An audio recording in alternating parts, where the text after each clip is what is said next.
Ќе бидам краток. Законот е доставен септември 2021 година.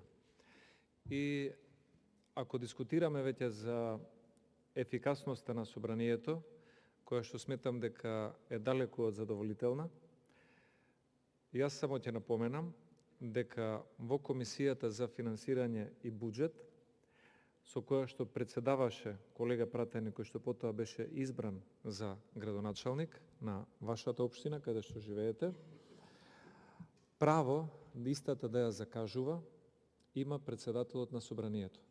И има многу закони кои што беа заглавени во таа комисија, намерно не се закажуваа, затоа што дел од нив, иако усогласени, одеа во прилог на поголемо буџетирање на општините. И сега, бидејќи резултатот не испадна според мерката на власта, гледаме дека тие закони се намерно блокирани на штета на граѓаните. Благодарам многу.